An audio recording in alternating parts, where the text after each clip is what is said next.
All right, sorry about that for those who are watching. We just had an issue with the someone clicked the wrong button on our end. So we're getting the stream started back up here, and they'll be back in a second to kind of correct what happened there. So just give me a second, and we'll be right back onto the show.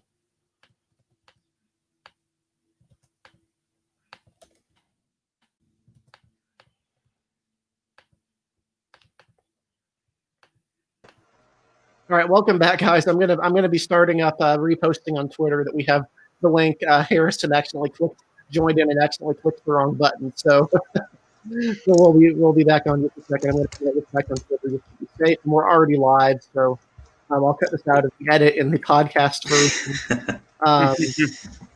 Yeah, this is the first time that's happened, so hopefully. First time with me as well on it. That's not a good sign. No, you see, it's always the Europeans. It's the Europeans that get us, man. It's the Europeans. I promise, I'm not xenophobic. I promise. Yeah, it's good. All right, we're good to go here, guys. All right, I just sent out the new tweet, so go ahead and retweet that.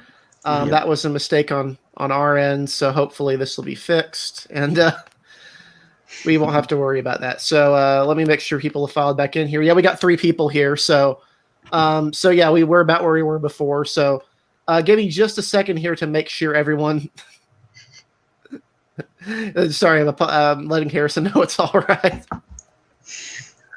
At least it wasn't midway through this, like all the way through the stream. So yeah, we'll add this back in. We'll fix this in the editing on the Anchor podcast. So I guess we'll wait for Harrison to come back in here. But until then, we'll get back started. And Joe, the 14th congressional district, had a primary in Georgia, among any others, and we'll get started on the 14th congressional district right here.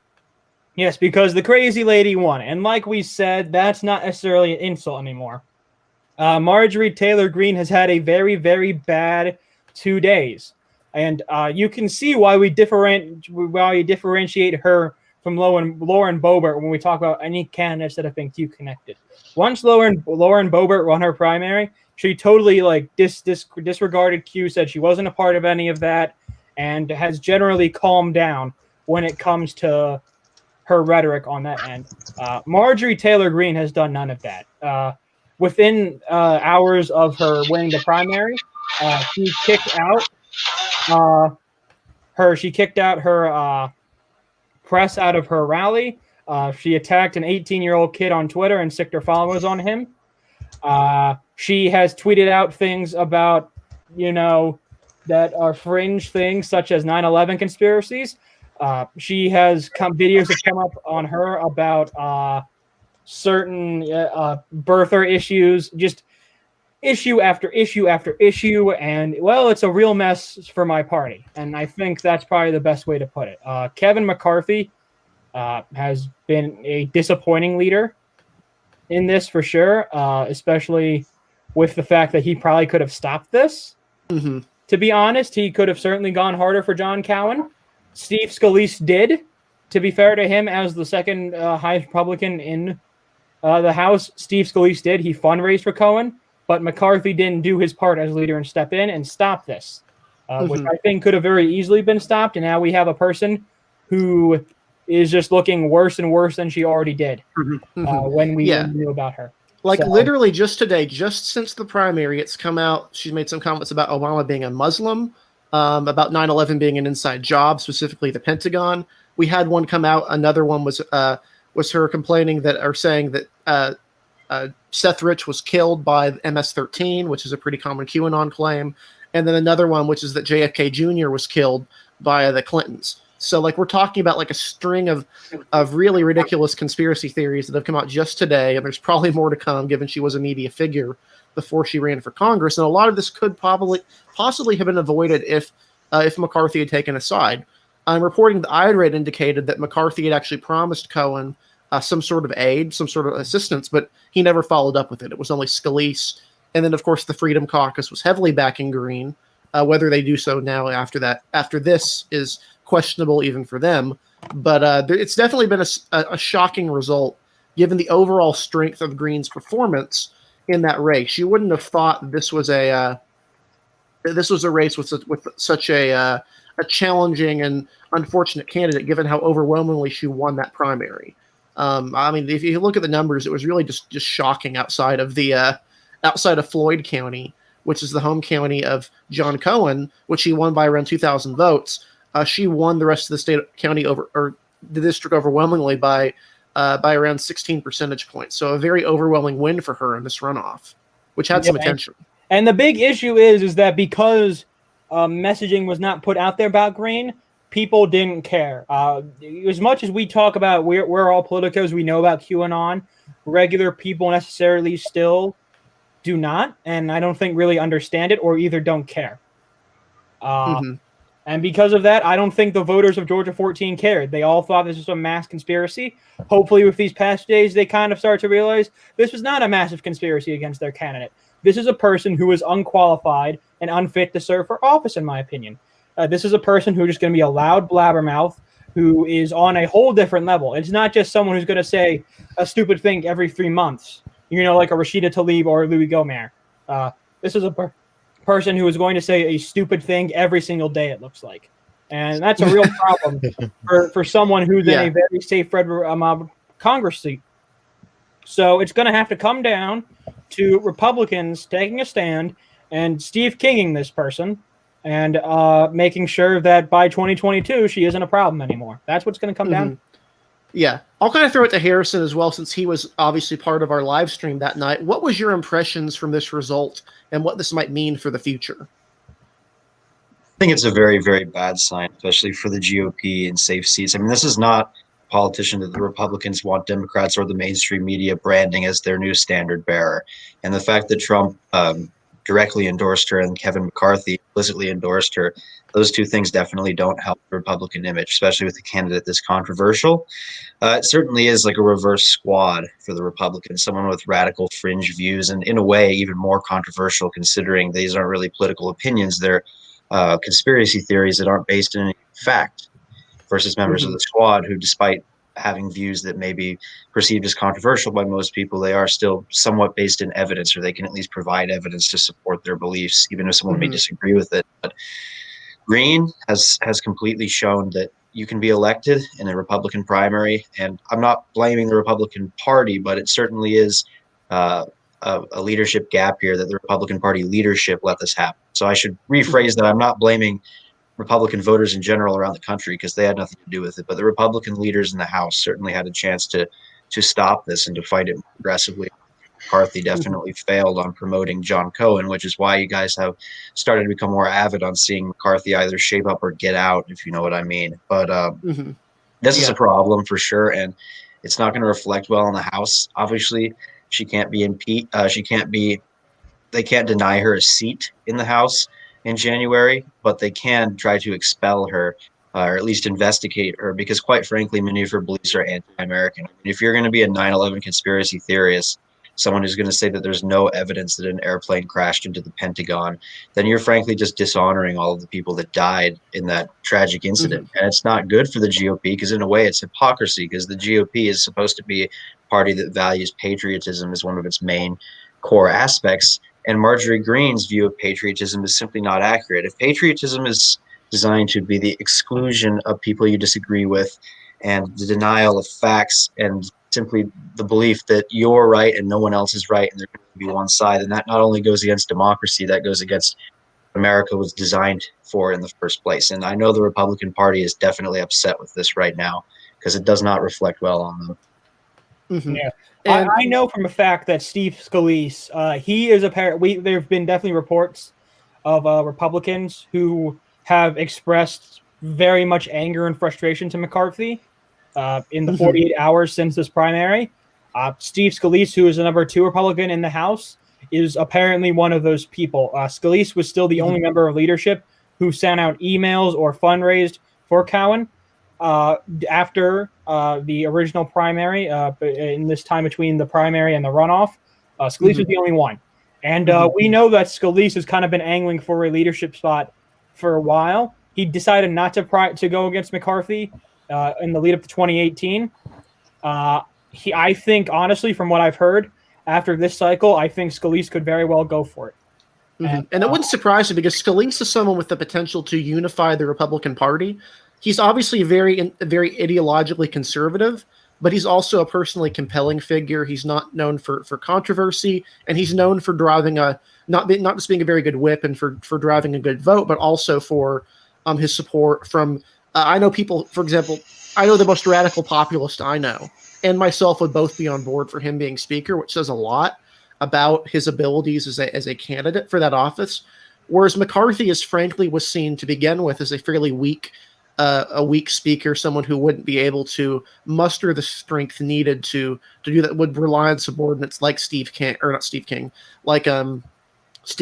For example, with Steve King, yes, he took them off the committees, but in the weeks coming up to the election, he was publicly floating the possibility of letting him back on, which people in the steering committee were like, no, we're not going to let you do that. So he was already starting to waffle on Steve King. And this, keep in mind, he not only made this comment about supporting her before these comments came out, not just the new comments that we're talking about that came out today, but after it, at least according to reporting from the Dispatch. So it seems like he's not of the frame of mind that she'll be kicked off of committees or denied a spot in the caucus. I mean, which honestly, yeah. if Eric Cantor had not lost his primary and had gone on to be speaker, he wouldn't have tolerated this, given his moderation compared to some of the other Republicans in the caucus at the time. So I don't even think Paul Ryan would have really tolerated this either. So I think it's true that the Republicans, at least some of them, are going to be looking for a new leader potentially if the Republicans take back the House in the next election cycle.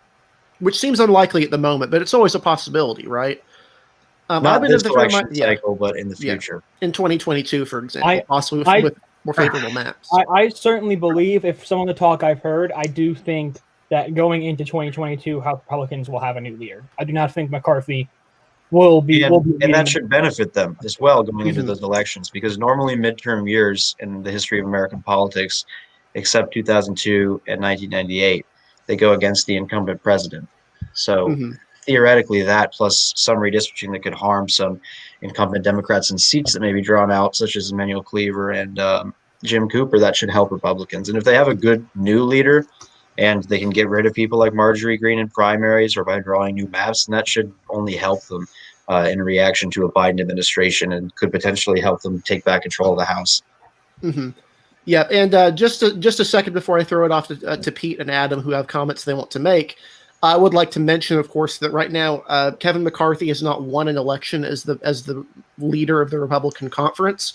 2018 was a shellacking on the House side of really impressive proportions for the Democrats. One of the largest popular vote swings from one party being in control to the other, even more so than, for example, the Tea Party wave.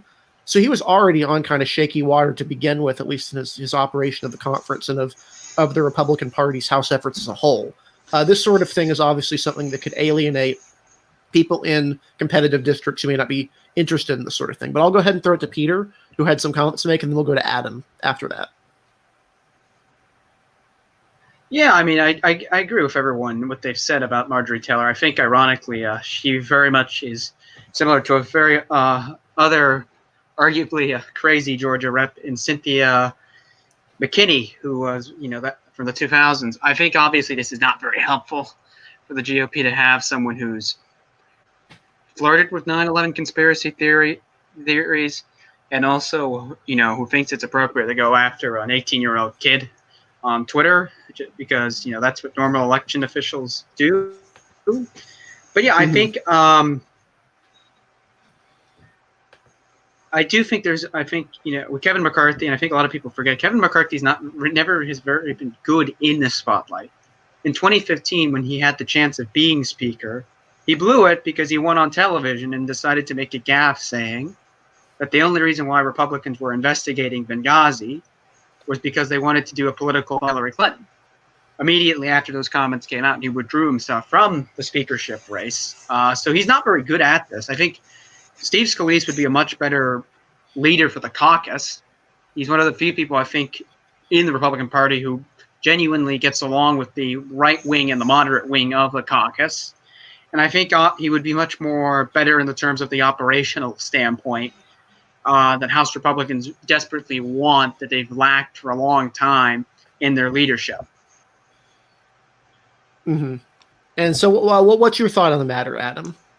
Yeah, so I'm seeing this from a perspective of how much does this the future of the House Republicans depend on November and Donald Trump if he wins. So, I can see from the electoral perspective, Donald Trump didn't want any kind of breaking the ranks at this crucial time where everything seems to be going against him. So not having big news about his own party breaking out against one of his own endorsed figures, I can see how that could have an effect in the future on the House Republicans as a whole, seeing how much Trump's influence takes over those key officials and stops them making any big shifts that could uphold their own image. Mm-hmm. And one thing I wanted to note, which is someone in the comments had mentioned, and which I wanted to get to, is that she's actually very similar in a way to Larry McDonald, who was the former Democratic representative from this district from 1975 until his death aboard the Korean Airlines flight that was shot down by the Soviet Union. He was he was one of the most conservative members of the House, even though he was a Democrat, but he was also the leader of the John Birch Society, which was so notoriously right-wing and conspiratorial that in the early days of the modern conservative movement, Buckley and National Review publicly exiled them from the movement. This was something that lasted. They weren't able to go to CPAC until, I believe, one of the more recent CPAC events. They were completely ostracized from the party, period, and from the movement. So it's not necessarily surprising that this area of Georgia might have this tendency, but it has not been the case for a while, given the incumbent Republican was not necessarily a controversial figure in that regard. Yeah, for sure. Mm-hmm. So, to be fair to Republicans too in Georgia, theoretically the party did have a win in the other northern Georgia district, the 9th district, in the race to replace Doug Collins. They potentially avoided some issues there when Andrew Clyde beat Matt Gertler in the Republican runoff in that seat. Gertler had his own issues, not only for being kind of a very poor legislator. He got the nickname Dr. No while in the Georgia House of Representatives, but he had also refused to decry a white nationalist-connected group that he had spoke to early in the primary session, that even Doug Collins himself had moved away from and decreed as white nationalists and Nazis. So the Republicans certainly avoided a headache there. Clyde was a much more likely and normal vote, just kind of your typical run-of-the-mill conservative for that seat. So arguably, it wasn't a totally bad night for Georgia Republicans, but certainly Green is a huge, deafening defeat for kind of the establishment there and for normalcy there. For sure, for Georgia Republicans in a party that's already kind of starting to struggle a little bit as Georgia is very rapidly changing as a state. Mm-hmm.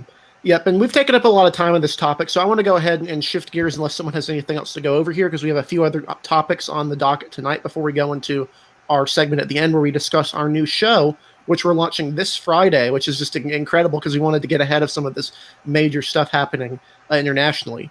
So I'm going to go ahead and move to our next segment here, which was on I'm going to go ahead and shift this to the Massachusetts Senate race and the primary, and then some of the House primaries there of importance, because Dylan Wade has been nice enough to join us. He's the host of Popcorn Politics, which we post on our website, and you can find it at ocelli.com.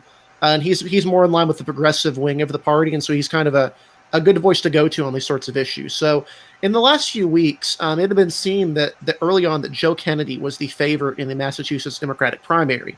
Of course, this primary is generally tantamount to election in Massachusetts, so the competitive race there isn't the Republican versus Democratic race in November, but the race between incumbent Democrat Ed Markey, who has been endorsed by most establishment figures as well as a lot of progressives, and then Joe Kennedy III, who is, of course, a member of the Kennedy family and is running a more younger, youth-oriented campaign with a lot of support from different voices along that line, as well as some former Republicans. So I'll go ahead and throw it to Dylan to kind of give us an introduction to that race and where it's been headed, at least according to the polls.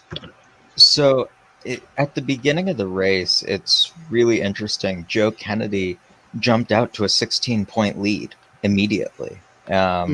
He took, I believe, over 40% of the vote initially. And we have seen it tightening. Polls a couple months ago had Kennedy up by single digits, 4 points, 2 points, and then polls in the last couple weeks, both by JMC Analytics and I believe Amherst, had Markey up, both by JMC had him up by a small margin, 3 points within the margin of error, but then Amherst had him up by 15 points, a complete reversal of Joe Kennedy's margin from the beginning of the race. And just what I've been noticing is kind of a revolt in Massachusetts against Joe Kennedy. The Boston Globe, who has endorsed, I think, every Kennedy, refused to endorse Joe Kennedy in this race, endorsed Ed Markey. And what I've largely been seeing is Joe Kennedy hasn't been able to articulate a reason he's in the race. Beyond his name. Beyond his name. Well, that is the reason why he's in the race, because he thinks his name can carry him to victory. It's the same reason why Amy Kennedy is running in New Jersey's 2nd District and why a lot of people are so enthusiastic about her chances of beating Jeff Fender. I mean, the Kennedy name, as my friend Armin said, from Massachusetts, is a hell of a drug in Massachusetts.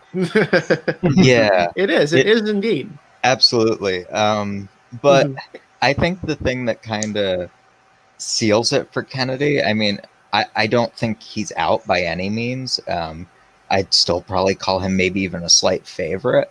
But that same Amherst poll, they did a word cloud. What do you associate with each candidate? Joe Kennedy's top word was entitled. That's not a good look. Yeah. Yeah. And I mean, look, I don't want to be completely negative on his campaign, right? He's been running specifically focused on youth. Ed Markey has been in Congress for a very long time. He's not been a particularly inspiring figure in terms of things. His win in 2014, the special there, was rather underwhelming. He only beat Gabriel Gomez, a Republican, by 10 points. And interestingly enough, Gabriel Gomez, along with the former Republican Governor Bill Weld, have both endorsed Kennedy in this race. Because oddly enough, he's kind of been running a little bit to the right of Markey on some issues. Yes. They'd largely be a similar vote. But Kennedy definitely has taken a more moderate tone with his campaign. And you're right, he has been focusing more on a youth-oriented campain. But I would point out that the polls show that Markey is winning young voters. So I'm not sure that his youth-focused campaign is working. Well, he had support from Alexandria Ocasio-Cortez and has won the Boston Globe in their endorsement specifically pointed to his long-term advocacy of climate change issues as a major factor in their endorsement of him, that he had been ahead of many other Democrats on this issue throughout his career, whereas they couldn't point to a similar issue that Kennedy had been on board with. So that's kind of a fascinating dynamic there, in my opinion. Yeah. I think Pete wanted to say something here real quick. Yeah, I mean, I think I agree with what has been said so far. I think the thing with this race, what's been fascinating, is Joe Kennedy started off as the favorite mainly because of his name, and people thought, this was the next big Kennedy thing. But we've seen since arguably when the Boston Globe didn't endorse Joe Kennedy, which I believe was the first time in decades that the Globe hasn't endorsed a Kennedy for a race, he didn't take it very nicely. And since then, his campaign has been going downhill. He mentioned towns that don't exist anymore. And, Ed Markey, to his credit, has been very, good at taking him on the debate stage.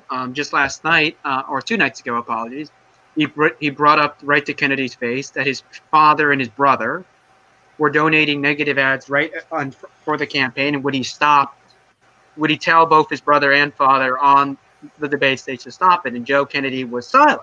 So I think Ed Markey, to his credit, has really proven a lot of people wrong in how he's run this race. I mean, he was originally considered dead in the water.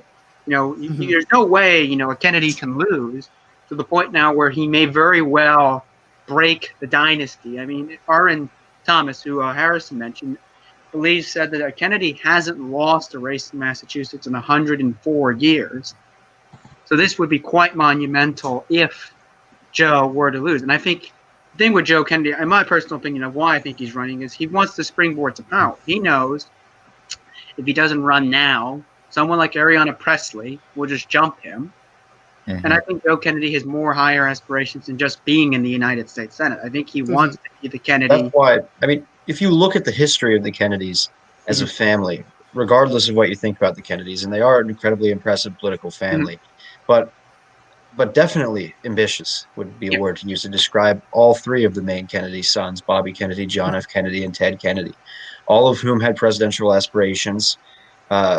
We could have potentially had Robert Kennedy as president if he hadn't tragically been assassinated. So the Kennedy family has had tremendous bouts with terrible, terrible tragedy over their history, but at the same time, they've been ambitious and successful as a political family. So I feel like Joe Kennedy losing this primary, regardless of what you think about him, this is an ambitious attempt, and he is running because he knows he can use this as a springboard. But if he doesn't win this primary, that's potentially going to be the end. He won't be able to. He will have been the Kennedy who lost, which will effectively make him unelectable in future races.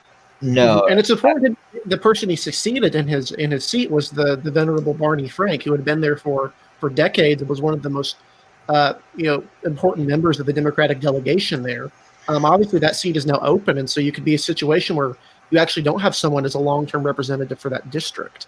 This could have ramifications beyond that if he doesn't win, not only the career ending, but also that person from that district not being ultimately that relevant long-term. yeah, just to emphasize how career-ending this would be, Ed Markey is probably the least impressive member of the Massachusetts delegation who has higher ambition. Pete mentioned Ayanna Presley. She's almost certainly going to run for Senate when Elizabeth Warren retires. Joe Kennedy is running against Markey because that's the only person he thought he could beat. And losing this race, unless he just springboards straight to the presidency, I don't see how he makes another run. If this is an opinionated show, I personally don't agree with challenging longtime incumbents with seniority and a long dedicated career of fighting for their values like Ed Markey has. I don't support primarying those people. I only believe that progressives should run primary challenges against people who they either A, disagree with, or moreover, people who have been scandalous or stated things that are unacceptable in a party. But generally, no. I mean, when you're running a progressive against a progressive, he's not running against Markey because he disagrees with Markey. He's running against Markey because he thinks that he can just. It's so self-righteous that he thinks he can just take out someone who's been in Congress since 1976. And the whole time, even before that, when he was in the state legislature, the whole time he was fighting for integrity and getting rid of corruption. And Kennedy thinks he can just destroy Markey's career and use that seat as a springboard to higher office. It's cynical. It is cynical, to be sure. Yeah. Well, and to be fair to Kennedy, I mean, there are certainly issues that Markey has. This is a guy who has not lived in Massachusetts for quite a long time. This is a guy who has a house in Maryland. He routinely does not come to Massachusetts. He routinely just stays in Maryland. He's done that since he was in the House. So, I mean, there are certainly issues that Kennedy could attack him on, that he has not been focused enough on Massachusetts or has been You could use that argument against many other senators. There are we've seen it work in Republican primaries, right? Pat Roberts was criticized when he ran for re-election in 2014 because he hadn't lived in Kansas for a significant amount of time. Well, that doesn't mean that Pat Roberts can't focus on Kansas issues. But that's, I think, the nature of politics. I mean, if you want to, move up, arguably, in this country's politics, you have to play dirty. And I think Kennedy's thought was, I can hit Markey on being an out-of-touch careerist. Yeah. Well, then we've just got to hope the voters reject Kennedy. Yeah. That ambition does not trump being a good politician that stands up for your views and actually cares about people rather than themselves. I mean, I'm in favor of primaries in every situation. Doesn't mean I support every primary challenger, but every primary should be heard. If Kennedy has a better case and the voters want Kennedy, that's what the voters want. That's the beautiful thing about elections is the voters are the ultimate determinant factor. Yeah. They decide who they want to represent them, and that should not be interrupted at all in any way. regardless of what other people may think of the person they elect, that every voter has the right to make their choice. Yeah. And it's definitely been a fascinating race for me to see the divisions within the Democratic Party. We've talked about divisions within the Republican Party, but this race is divided along a lot of other lines. You've obviously had younger voters who've actually consolidated around Markey to a degree. You've had progressives who have been, would typically support someone like Kennedy, a younger person who wants to make a change in Congress, being more acquainted with Markey. And then at the same time, you've had people who are more moderate and some even Republicans who realize their Senate race would be hopeless in this situation. Obviously, their candidate is either going to be a nobody or a guy who claims he invented the internet. And beyond that, it's Massachusetts. Not the internet, email. Sorry, the guy claimed he invented the email. But like, it's just an interesting division to me to see, because obviously Massachusetts isn't a competitive state for Senate races in most circumstances. Obviously, there's exceptions like the 2010 Senate or special election there, or the 2014 special election, which Markey first ran in. But those are few and far between. This is just an interesting inter-party division in a very one-party state. It is an interesting primary. I mean, the last time Markey faced even a remotely competitive Senate primary was when he ran against Stephen Lynch in that 2013 special election primary. And he did win 59-41. But it was interesting to see Lynch's support below Boston, his congressional district, and some of the outer suburbs. So it's going to be interesting to see where the divisions lie in this primary.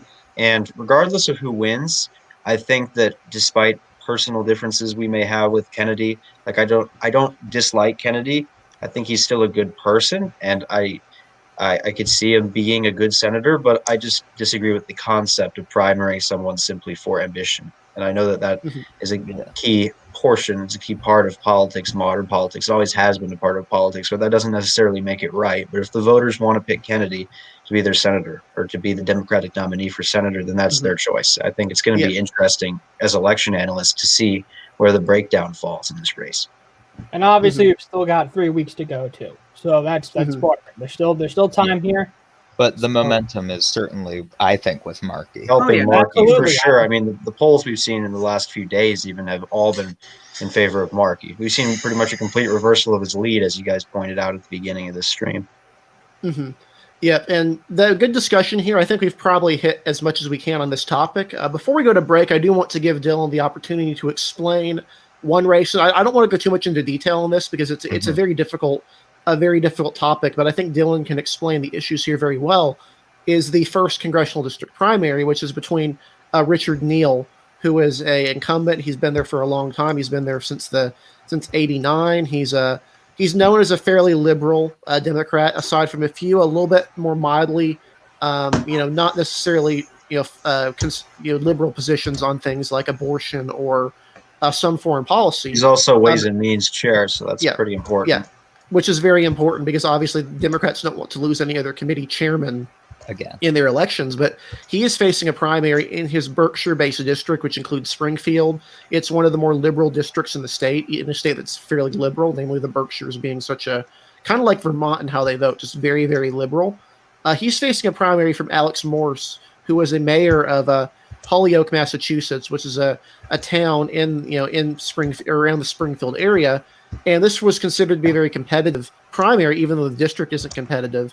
This was considered to be very competitive because of that progressive issues with Richard Neal as a candidate. But recently, there's been some stuff coming out about Alex Morse, and I feel I want kind of Dylan to kind of explain this real quick.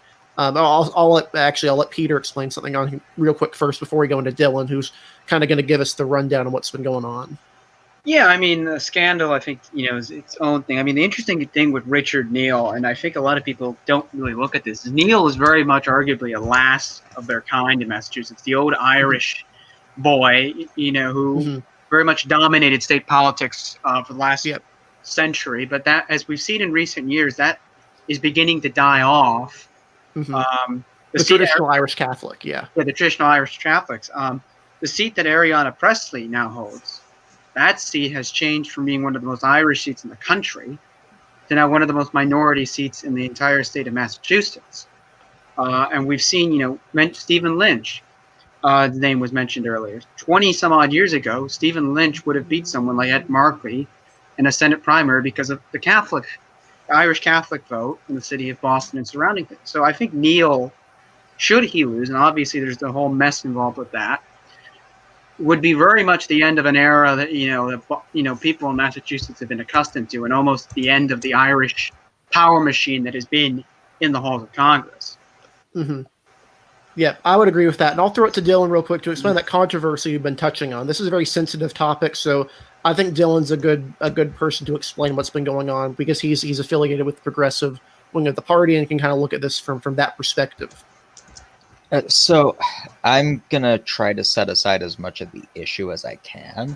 But basically what's happened is Alex Morse was accused by the college Dems from Amherst University of hooking up with college students that he met at official events and on dating apps, and using his power to do so as the mayor and as a powerful progressive Democrat in the area. So that's come out. And what's been really interesting to see is, setting aside whether you think it's right, wrong, or disqualifying or not, Ryan Grimm has been putting out a lot of articles that were sort of able to muddy the waters. And Morse, to his credit, has been able to use that the muddy waters as a way to kind of push his message forward. I'm forgetting the name. Indivisible, the PAC has recommitted to a $250,000 ad buy in the district, I believe, which is significant. And right or wrong, I think that I would have considered Morse's campaign dead in the water last week. But the renewed support, thanks to the Ryan Grimm article that came out yesterday, alleging that this was all a setup by the college Dems, was able to kind of put Morse back in the race and give him a bigger donor base and give him more resources going into these final few weeks. There was an internal poll out that showed Morse only behind by 10 points, which that's significant, but in a 45-35 race, you have room to grow. If I had to guess, the scandal will still hurt him, but I'm not as confident in that as I was even 2 days ago. Mm-hmm. And it's worth noting this did come from The Intercept, which is an outlet has some reputable people at it, but it's also known for being pointedly ideological in the way it approaches news and it approaches politics. Yeah. So it's not quite the New York Times or the Washington Post or the Boston Globe coming at this. No, if I can though, I agree. They operate from a very progressive place to the point where it almost certainly affects their reporting. They are certainly biased, no doubt about that. And whether Ryan Grimm was right or not, he managed to muddy the waters, and that was exactly his goal. And I'm going to let Joe comment on this real quick before we go to a quick break, before we go into our next two segments. Yeah, because it's really funny to me how Grimm has kind of portrayed this, because it's almost like he's portraying this like a college Democrats, and I'm going to repeat that again, a college Democrats organization is some type of establishment group, which means to me that Grimm hasn't met any type of college Democrats group within recent memory. Let me tell you, from being an actual college student, folks, in America right now, college Democrats are not establishment groups. In fact, they are far from it.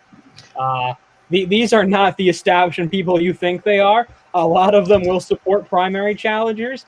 In fact, I believe my GMU's College Democrats group supported Jerry Connolly's primary challenger, or at the very least let her come and speak to their members to plead her case. So, if that's to say something about college Democrats, there it is. It's very funny to me that people like Grimm are trying to portray any type of college Democrats group as some type of establishment-backed group or establishment-based group, because that's not what they are. No, I completely agree. They're not an establishment-based group. And I read the article. It was almost kind of, it was ridiculous for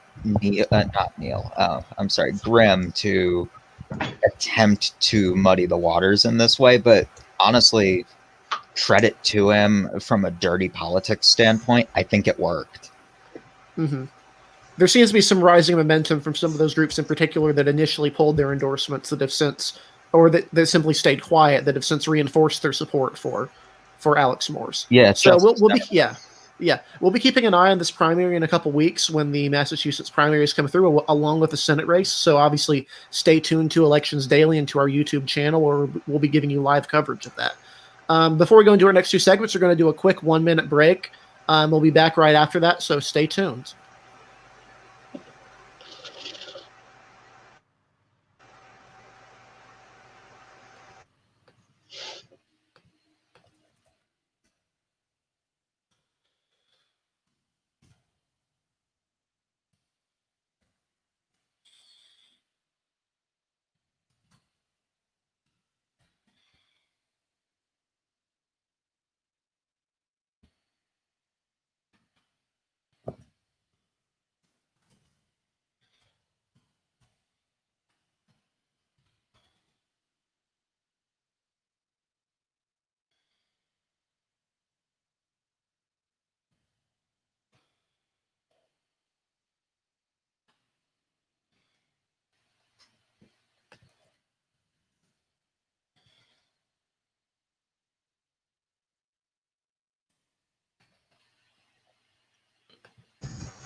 All right, thanks for sticking tight with us, folks, through that brief little break. And so we're going to go into our last 2 segments here before we wrap up the show. So the first, this is kind of a news issue that we wanted to touch on that we kind of felt has been kind of, or at least I felt that kind of been thrown into the water, was the Trump executive orders on COVID-19 relief. Trump issued 4 executive orders over the earlier this week regarding the COVID-19 relief. While Congress has been kind of deadlocked, he published these 4 orders. And the 4 ones that were listed were extending the student loan deferment through the end of the year, and probably longer, as he mentioned in the press conference, almost certainly will be longer. Another one would be an executive order on rent evictions, trying to prevent that from happening. Another one is on redistributing some of the money that's been left over from the CARES Act into unemployment benefits. And then finally, the 4th most controversial of these orders was a payroll tax cut, which he's simply suspending the enforcement of the payroll tax through the end of the year, at which point, theoretically, it could be reinstituted and the government could request that money to be brought back. So I'll kind of go ahead and throw it to the panel. What are your thoughts of this of these? Do you think that he's made the correct move here? Do you think that he's these will have any impact on his polling or on people in general? Obviously Congress is in a situation right now where they're either unable to or unwilling to pass legislation for themselves. I'll go ahead and throw it to Joe, since he seems kind of itching to go at this. Well, yeah, certainly these are executive orders that usually that could certainly theoretically help the American economy. This is, I think, anytime a president has to put out executive orders on stuff like this when they are legally questionable, in my opinion, is usually because Congress failed to get stuff done. And I think that's what we see here, is that Congress failed to get something done. The House and the Senate decided to fight and continue to bicker over this issue instead of trying to actually come together and get something done for the American people who really need something done right now. Unemployment without this executive order is going to tank. And that is a terror. I hate it when presidents have to execute executive orders on that, because that's a very bad precedent to set, in my opinion. But unemployment is going to tank without any type of action in coming weeks. And if Congress can't take that step to make sure it happens, it's really disappointing to me. It is extraordinarily disappointing to me as an American citizen that is not happening right now. I mean, we sort of have to look at the strings attached to this, specifically unemployment benefit. So a few things that I was reading on earlier was specifically that states will have to help themselves. And if I'm saying anything wrong, Mhm. people can correct me. But states have Yeah. to help themselves, and they're already in a dire financial situation. So this seems like it'll just be continuing on a really poor economic situation. And then also it requires an entirely new system because it's not going through Congress. So, you know, new systems always fail, especially when they're government based, because, you know, there are always going to be situations where things go wrong. So I feel like, you know, that is going to go wrong with this, and people will still be hurt, and in the wider economic sense it will hurt states. So I don't think, specifically with unemployment benefit, these types of executive orders are really going to be doing anything besides the short term. Mm-hmm. And obviously, we saw beforehand the executive order on student loan relief. I can attest to the effectiveness of it. It works fairly easily, and it's the one the president has the direct authority to do, given the federal government's management of most of these student loans. The tricky part is when it comes to spending money that's been appropriated but is just not been spent. That's legally dubious, but in theory is something that can be done. And then the question of just unilaterally suspending a tax collection of that, while there's precedent for this in terms of suspending immigration enforcement or suspending the individual mandate, which has been done under previous administrations, this is something that's a very, very much a first. I've been of the opinion that if the government is going to overreach, I would prefer them overreach and cut my taxes rather than overreach. And I mean, if they're going to do that, then that's fine. But legally, it's quite questionable in theory. And additionally, the government could, in theory, come back later in a few months to be like, under a new administration, like, yeah, you know that money we lent you? We want it back right now. And in theory, that could be pretty disastrous, but it's also money that's funding Social Security and Medicare. And despite previous administrations doing tax cuts of the payroll tax, this one in particular seems to be treated fairly hostily because it's a complete holiday of the tax. It's not just a cut, it's a complete, we're not collecting this right now. I mean, I would agree. I mean, I agree with Joe at the first part that these executive orders are probably going to end up helping the economy. Uh, and I could view them in some way as a kind of form of a necessary evil. In general, when it comes to Social Security, it is a system where we have to eventually find a way to ensure its long-term effectiveness if we're going to maintain it as a system or as an entity in general. And if we cut the payroll tax, in general, I'm a proponent of fewer taxes because it generally helps consumers and boosts consumer participation. Or in this case, when you're looking at a payroll tax, if people aren't working, then a payroll tax is just sucking more money. Just in general, I mean, when you're looking at it, yeah, it's a weak solution. I think these right? are good. I think this is a good idea. Yeah. For me, I've been personally in favor of a payroll tax holiday of this extent, mainly because I think it's a way to try to keep people employed who are already employed. Yeah. But it obviously does nothing for you if you don't have employment, like a substantial portion of the country at the moment has. Payroll tax is kind of pointless if you aren't working because then there's nothing to take the tax out of if you're not getting a paycheck. But for people that are working, it definitely allows them to keep more of their paycheck, which in the short term may work better for them since you can't even claim Social Security benefits until you're 65. Mm-hmm. Yeah.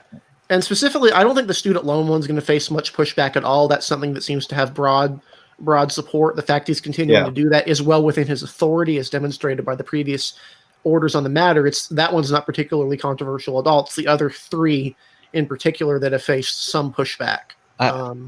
I mean, honestly, whatever an incumbent president does at this point, given all that's befallen America over the last few months, they're going to be criticized for it. If you look at economic policy, and you're always going to have people who just disagree in general with conservative policy. So regardless of who is in office during this time, I mean, if Hillary Clinton was president at this point in an alternate timeline, Republicans could be criticizing her for economic policy. But at the end of the day, the president's just going to do what they view best for the American economy. And half the country is probably still going to disagree with them. But that's why we have elections. Yeah, I do think that if Democrats play this electorally right, the payroll tax cut specifically, this is kind of devastating for the vote of seniors. If you're able to frame it right, the Republicans are already bleeding people 65 and up. I believe polling's had Biden winning them by high single digits to the double digits, which is stunning for a Democrat right now. I mean, I think this is an electorally dubious move. Sure. I think this could this could really hurt them.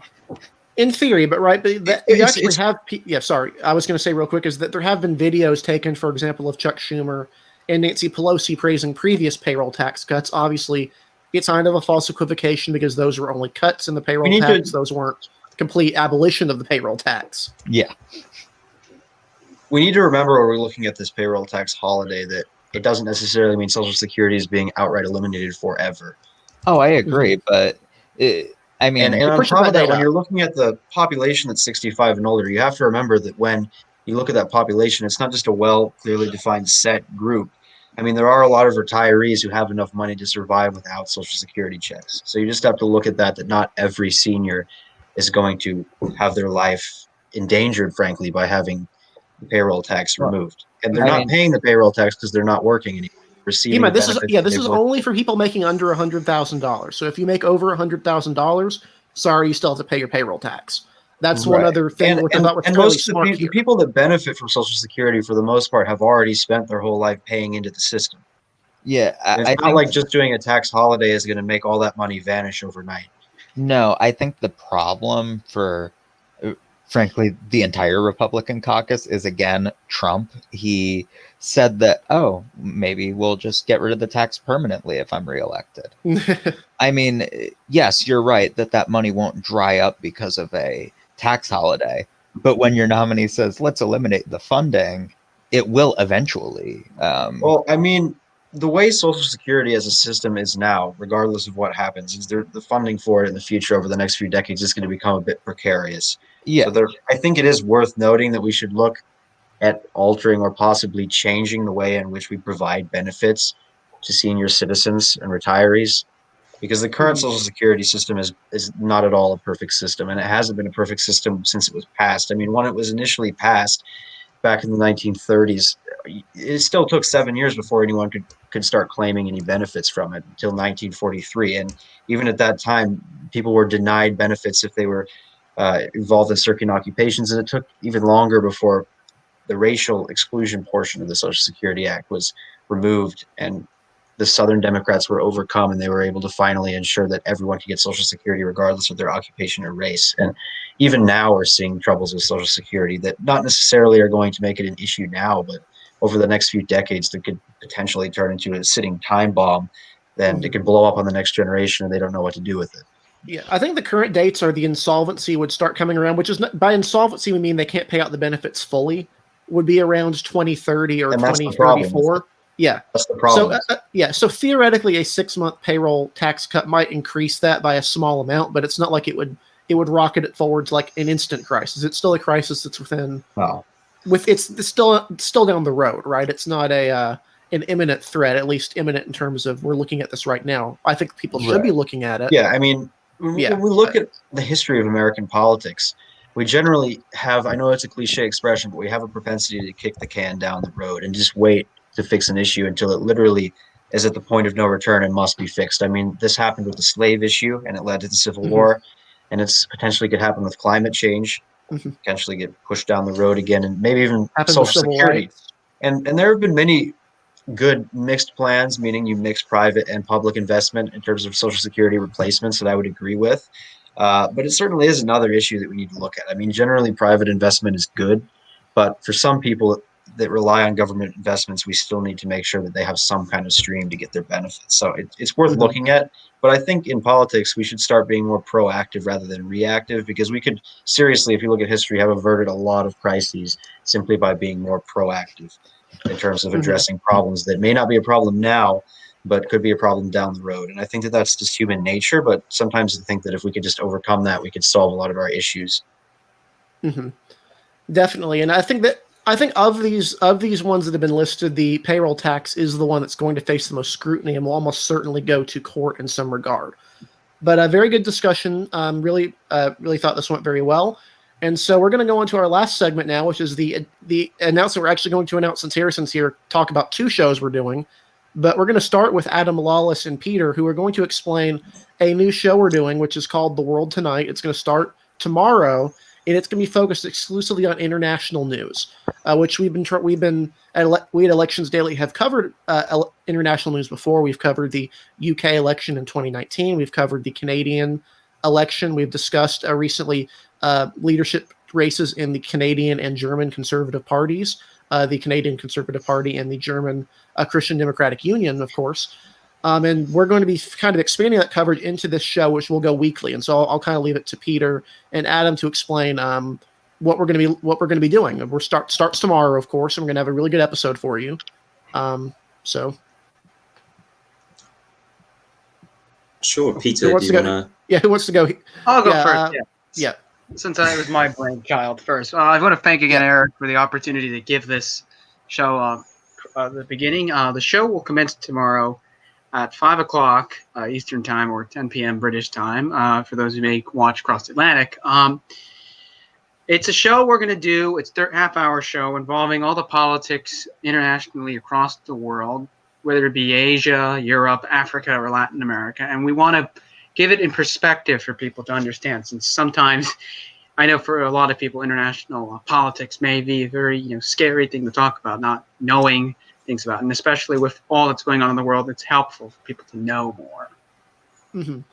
And we specifically, if you've listened to previous coverage, Peter has gone over international politics in detail. He led our segment several weeks ago on the leadership elections within the Christian Democratic Union and the Conservative Party. But he's also written articles about the Canadian election, about the Poland's recent presidential election. And obviously Adam is very closely involved with the Asia Elects and Oceania Elects accounts. And so we're really excited to launch the show tomorrow. I'll be there as well in some capacity, but they'll be the ones leading and running off of this thing. Topics you could probably be looking at this week we'd definitely be discussing, if you're interested in watching it, the Belarusian protest, a revolution, if you want to call it that has really been occupying the news lately. But there's other international news stories as well that really deserve attention to an American audience that might not otherwise notice it. And of course, elections will be covered in this when there are elections of note. So I'll go ahead and throw it to Adam, who had reached out several weeks ago about contributing, and so we've kind of rushed into this podcast thing. But we're very happy to have him at Elections Daily, helping out with this sort of stuff.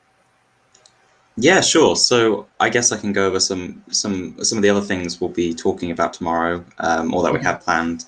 We'll specifically looking at the Middle East and Israel and the United Arab Emirates normalizing ties. It's a very big thing for the region, and talking about maybe some of the reasons why that deal took place and what it means for the Middle East peace plan specifically.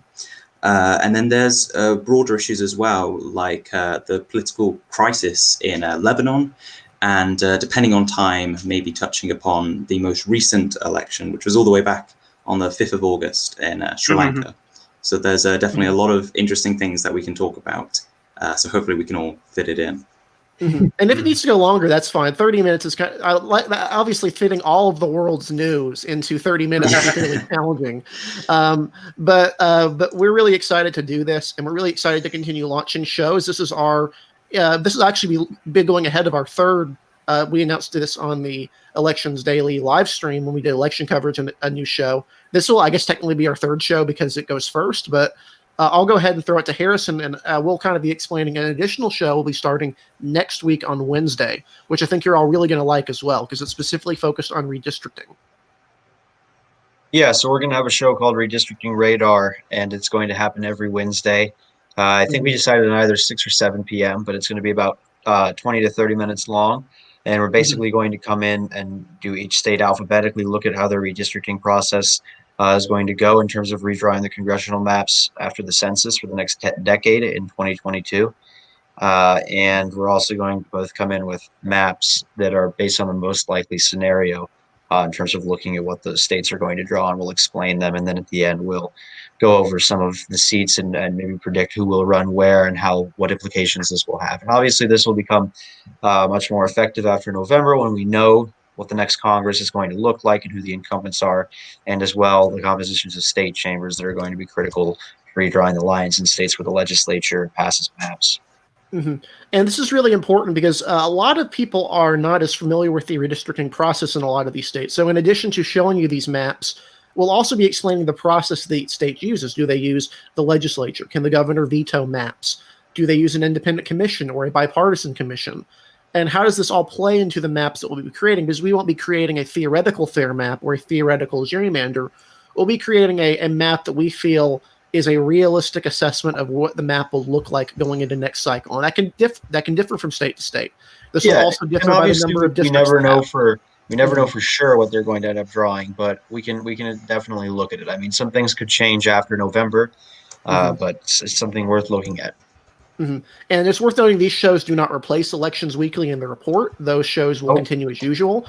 Harrison and myself will be on some episodes of Redistricting Report, but there may be episodes where other people are on talking about specific states instead. So we'll be having flexible hosting for that. And we really think you'll like what we have in store for you on that program. So going forward, we'll actually have 4 shows on the channel. We'll have the report on Mondays.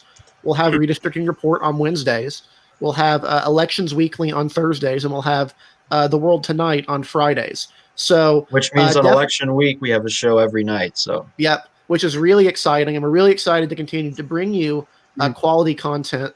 And of course, if you're listening on our podcast sites, these will be promptly uploaded onto our podcast platforms. We're on not only on Anchor Podcast, but also on Apple Podcasts, Google Podcasts, Spotify, as well as many others. So we'll be bringing you those coverage there as well.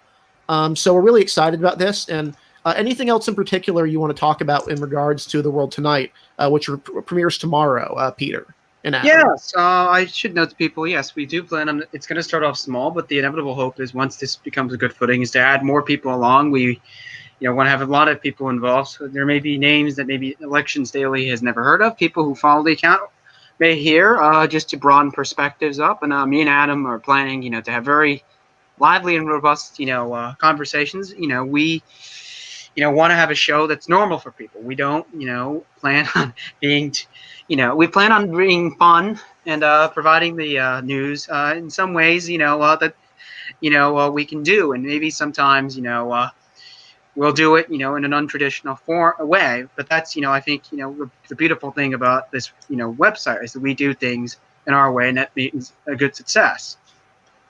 Yeah, and we're really excited to premiere both of these shows. So The World Tonight will be premiering tomorrow, and we'll keep you posted on that when we have the update and the YouTube link for you.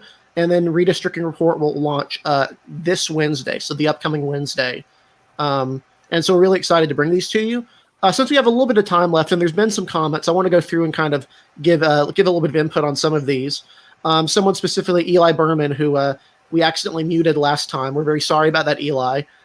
He mentioned that there are a lot of marquee signs in Massachusetts, which doesn't surprise me, and also asked what our thoughts are on mail-in voting and possible postal delays. I know Joe has a specific standpoint on mail-in voting that he thinks we should kind of adopt, but I think this is a good question going forward, and I think recent states have shown that it's possible to count these mail-in votes very quickly and very efficiently.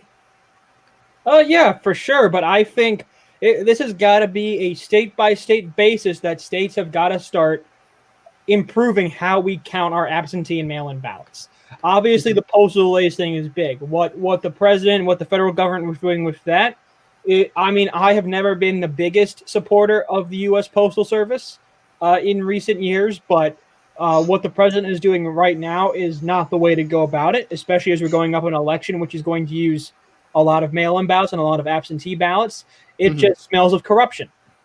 But I think with mail-in voting, what you have to do is states have to start updating and modernizing how they count ballots. We cannot have rules that says you count your ballots first and then you just start counting absentees that you could have possibly gotten a month in advance. Just start opening them up and counting them after election night. We can't have that going into election night 2020.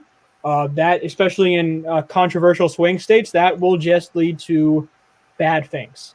And it's going to lead to confusion. It will lead to God knows what else, really. So I think it's up to states to make sure, at least in some way, that at least on election night, even if absentees can come in afterwards, that a lot of the absentees that have come in beforehand are ready, are open, and can be counted and reported on election night. As long as these counties and these states can do that, we will be fine. But if they aren't, especially in places like Pennsylvania, Georgia, Wisconsin, Minnesota, Michigan, Minnesota, North Carolina, Texas, Florida, Arizona. Arizona has had huge issues in 2018 with that. So it's got to come down to them and making sure that they're ready to go. Mm-hmm. I agree with Joe, We're just in gonna be in big general, trouble. when we're looking at mail-in ballots. I mean, we definitely have to straighten up the system by which votes are going to be counted in November, because it's going to be difficult with coronavirus, because we've got this really exacerbated rate of mail-in voting that would usually be abnormal in a normal election. So I'm not particularly confident for November, because there are some states who have shown us, like Texas with their runoffs, that they can easily handle election night vote counting. But if you're looking at the nation on a whole scale and multiple levels, I highly doubt we're going to have results in some of these very close races, at least find it enough to make a call in some of these close down ballot races, and possibly even the presidency, given the fact that there are key swing states like Pennsylvania, Florida, Arizona, North Carolina, Wisconsin that may not be decided on election night because there could be outstanding ballots. Yeah, I'm fully expecting the results to switch from election night to once the mail-in ballots are counted. And you think there were a lot of conspiracy theories in 2016 and 2000? Just wait. Yeah, I know. It's going to be rather chaotic. And there are already people predicting November will be a disaster, because it's very possible that Republican candidates across the country could be up by significant margins on election night, since if you look at polling, Republicans are more inclined to vote in person than by mail.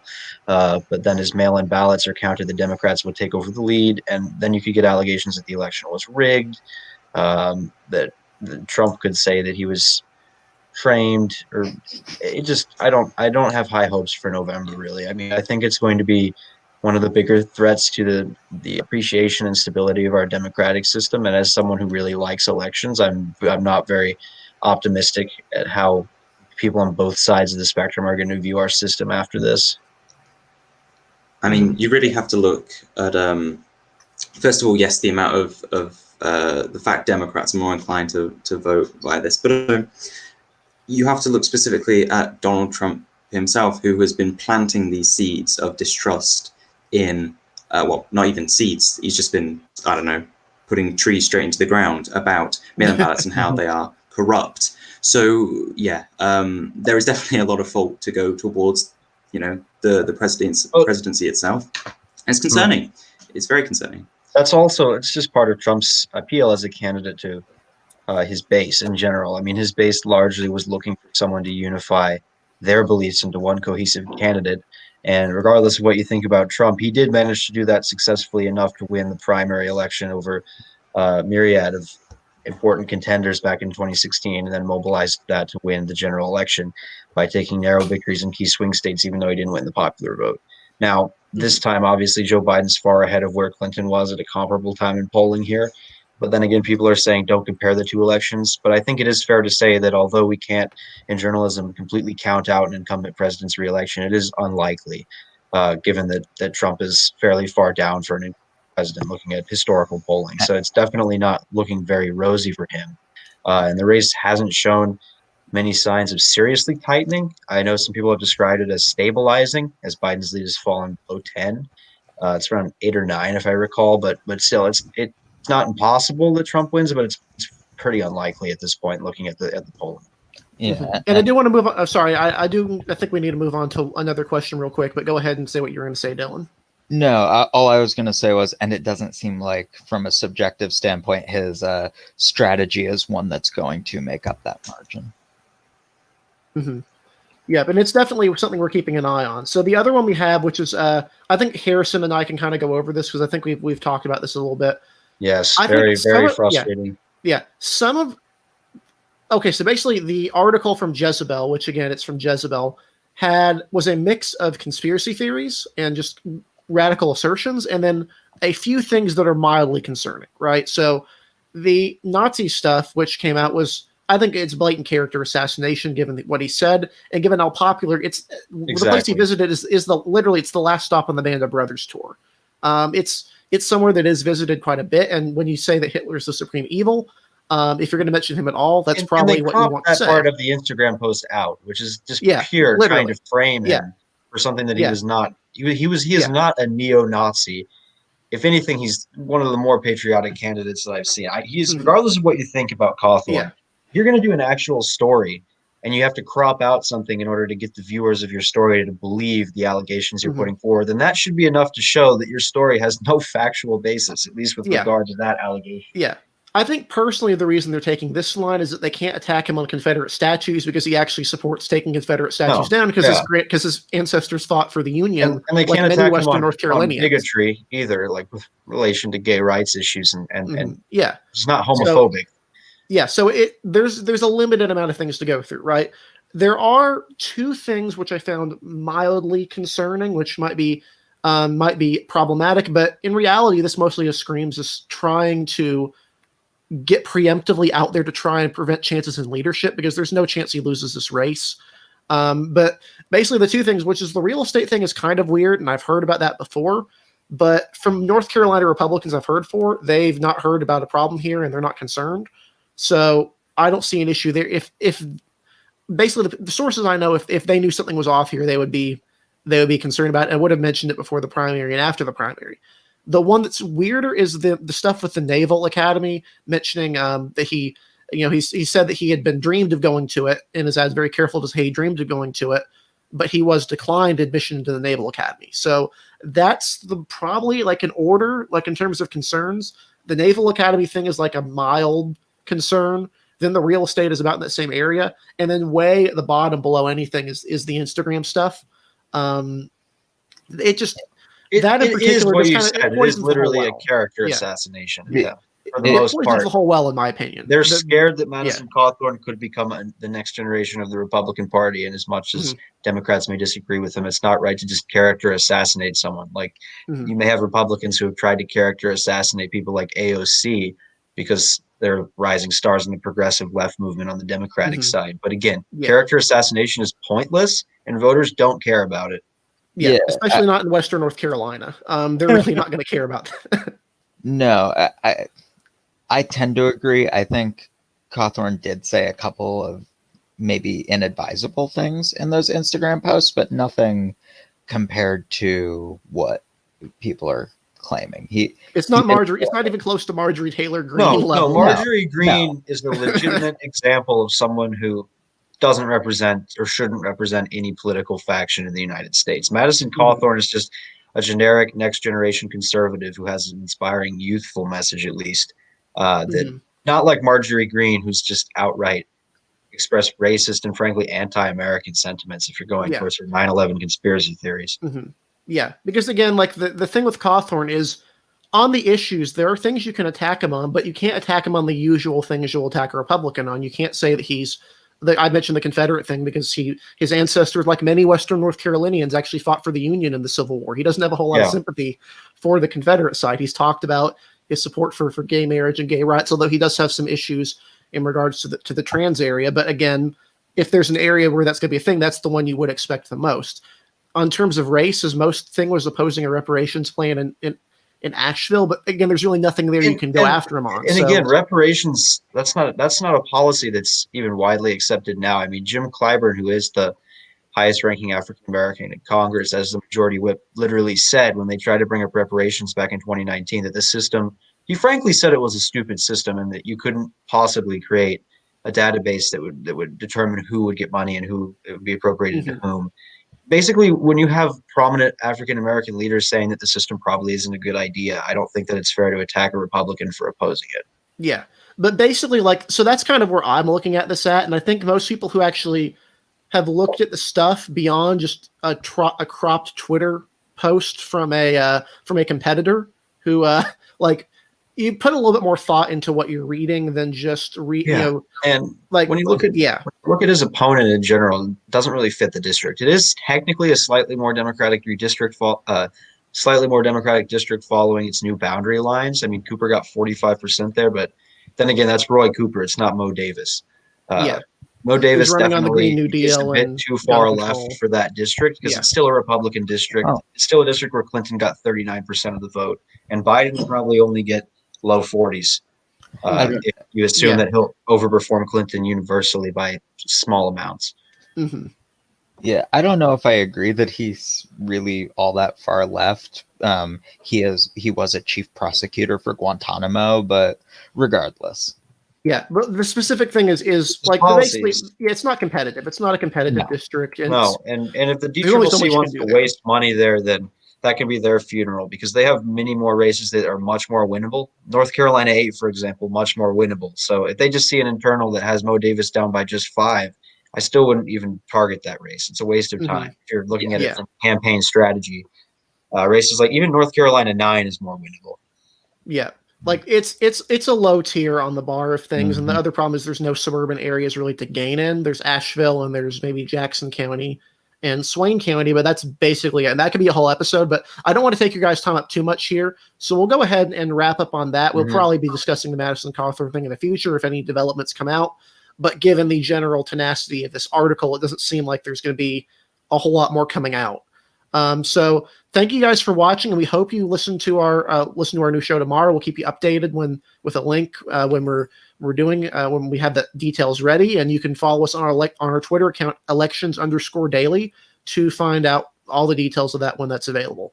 I'd like to thank our panelists for being here. A few of them had to hop out early, but thank you, Harrison, Dylan, and Joe, who have stayed through the whole thing, and thank you, Adam and Pete, for being through to explain the new show. So. Really appreciate you guys. Thanks for watching. And obviously, we'll be doing primary coverage this week, I believe, of the Oklahoma 5th primary. And However Florida. long that goes. Yeah, It's Florida. Florida. And then there are 2 different races that we're covering, one in Alaska and one in Wyoming. That is perfect. And then Oklahoma 5 is the week after that, and then Massachusetts is the week It's after pretty that, much so. Florida, though. That's what most of our focus is going to be on. Definitely. We So have stay 9 tuned for races we're covering in Florida next week, folks. So be ready. Yeah, so stay tuned for that. Thank you guys for watching, and we'll see you on Yep. next week's edition of Elections Weekly.